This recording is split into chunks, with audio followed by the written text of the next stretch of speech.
Let's welcome Dr. Doug Weiss to the Really Feminine Podcast. The Really Feminine Podcast. So glad to be here. And you're the Really Masculine on the Really Feminine, and it's a great combo. I've written more books for women than most men alive. I'm actually the founder of a lot of women's materials on partner betrayal, trauma. And I've been a man fighting for women who've been injured for 40 years. I love that so much. So, they love me because I've written for them when no one would. Come on. I love that. Now tell me, why did you choose, what spurred your heart on for that? Let's talk about your background in that. How did you come to have a passion for that? Well, I mean, I was conceived in adultery. I was put in foster homes. I was sexually abused. I was sexually addicted, alcoholic, drug addict. Then I got radically saved, put in Bible school. And then thought I was going to go into pastoral ministry, but God called me into counseling. And when I start working as a counselor, I worked in Fort Worth in the psychiatric hospital. I was actually here at that time. And all the counselors in the area knew me, the psychiatrist, psychologist, all that. And they knew my story. So they started sending me all the sex addicts because they didn't know what to do with them. Wow. And so they start getting better. And I realized there's a book out on sex addicts, but there's nothing for the wives. So I wrote my first book, Women Who Love Sex Addicts, was on Phil Donahue. Then I've written many other books and been on Oprah, Dr. Phil, all the other stuff that we've done.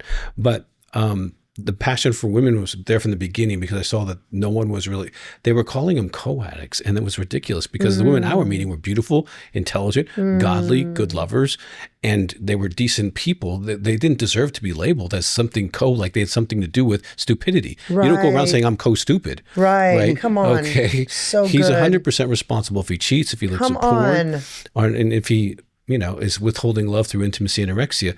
Those are 100% their responsibility. So women get blamed. I didn't like women getting blamed. So I wrote the book, Women Who Love Sex Addicts, and then we wrote that turned into Partners when we did research. And now it's another book called Partner Betrayal Trauma, because we realized that it actually is a legitimate trauma with symptoms that you can see and women can experience. Because afterwards, so many women told me, I'm not the same. That's right.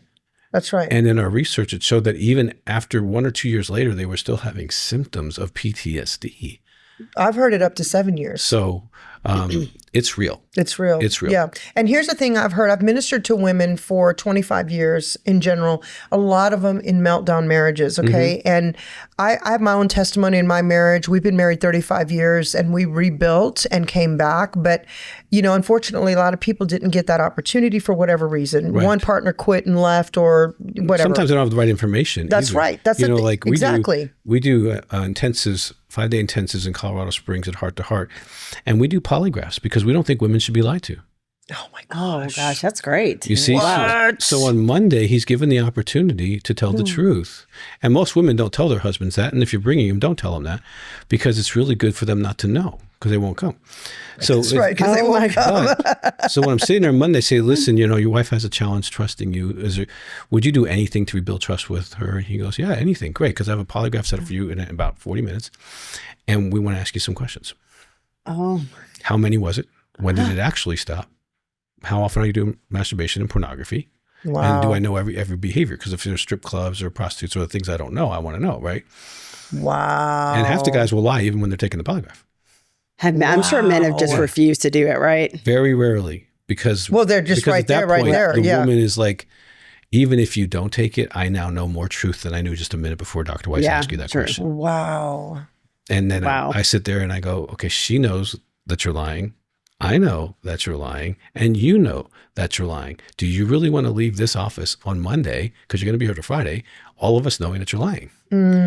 How are we going to build with that? Yeah. Right. You got us in mud now. You can get out, but you have to tell the truth, because the truth will set you free. That's right. And you know what's amazing? Men don't believe this, but I have seen the incredible, almost superpower of women to be able to absorb betrayal and trauma if they know the truth. I love the superpower of women. Okay. Wow. Because if they know the truth, they can absorb the pain. And then we have the guy does a polygraph once a quarter for the first year. So she has a safety net of no longer having a secret world where he's in control and thinks he's God. And so it puts them on the road of truth. And then it gives him a year to grow up, because addictions you know this, addictions rob you of spiritual, emotional, and moral maturity. That's right. So he might be 55, but spiritually, emotionally, morally, he's 14. That's right. So we think he's cheating on his girlfriend.